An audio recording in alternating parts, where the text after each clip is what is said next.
મારું નામ વિકાસ છે. મેં 12 કોમર્સની પરીક્ષા આપી મારા પપ્પાના ફ્રેન્ડ રાજુ કાકાના ત્યાં ગામડે મહિના માટે રહેવા ગયો. રાજુ કાકાની છોકરી મારા કરતાં 1 વર્ષ મોટી હતી. તે કોલેજમાં પહેલા વર્ષમાં ભણતી હતી. તે ખૂબ સુંદર અને સેક્સી લાગતી. તેની આંખોમાં અલગ જ નશો હતો. કોઈ બી તેનાથી ઇમ્પ્રેસ થઈ જાય તેવી હતી. તેની બોલી બી બહુ ઝડપી હતી. મને તો એવું લાગતું હતું કે ઘણી વખત હું તેના હોઠને સ્પર્શી શકું અને જો તે બોલે તો કિસ બી કરી શકું. તે વખતે કાકી બી કામથી બહાર ગયા હતા.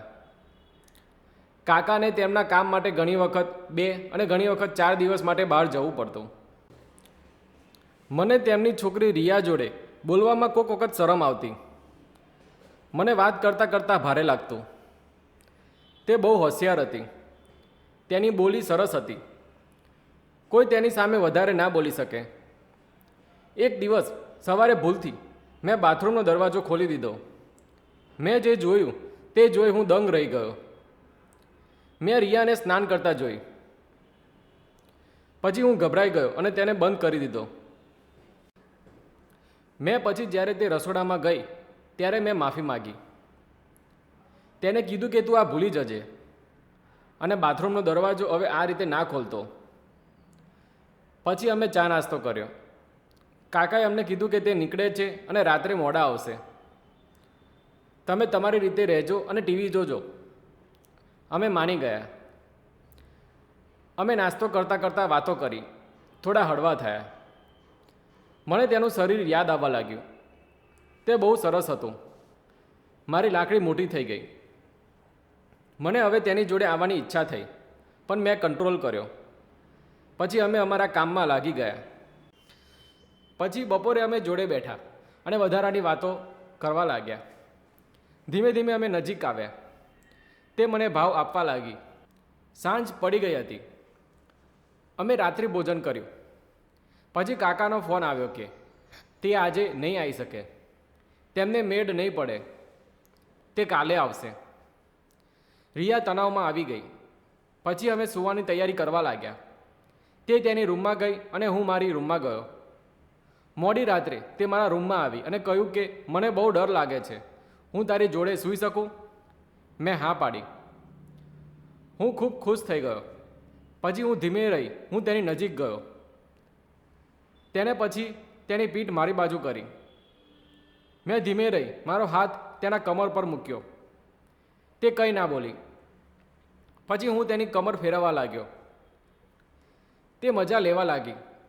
પછી મેં તેને સીધી કરી અને કહ્યું કે તું મને તારા સંતરા બતાય. તેને કપડાં નીચા કર્યા અને સંતરા બતાવ્યા. મેં પહેલી વાર આટલા મોટા સંતરા જોયા હતા. મેં તેને સ્પર્શ કર્યો.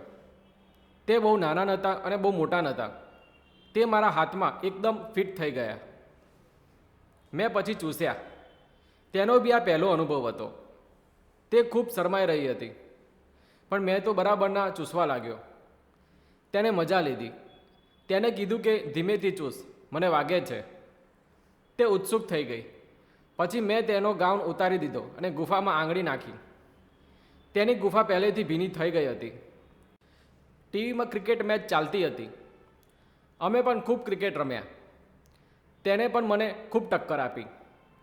તે પણ કાચી ખિલાડી ના નીકળી. અમે કાર્યક્રમ પૂરો કર્યો.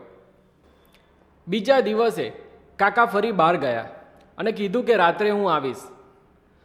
અમે અમારું કામ પૂરું કર્યું. બપોરે જોડે સૂઈ મૂવી જોવા લાગ્યા. મૂવીમાં ખરાબ સીન આવવા લાગ્યા. અમે બી ઉત્સુક થઈ રોમેન્સ કરવા લાગ્યા. તે પોતાના અંડરવેરમાં આવી ગઈ. હું બી અંડરવેરમાં આવી ગયો. પછી તેને મારો પોપટ પકડ્યો અને હલાવવા લાગી. તેને બહુ વાલ કર્યો. પછી મેં તો તેને આગળથી અને પાછળથી શક્ય તેટલા માર્યા. તેના હોશ ઉડી ગયા. પછી અમે ફ્રેશ થયા. તેને કીધું કે સાંજે શું જમીશ? મેં કીધું કે ખમણ બનાય.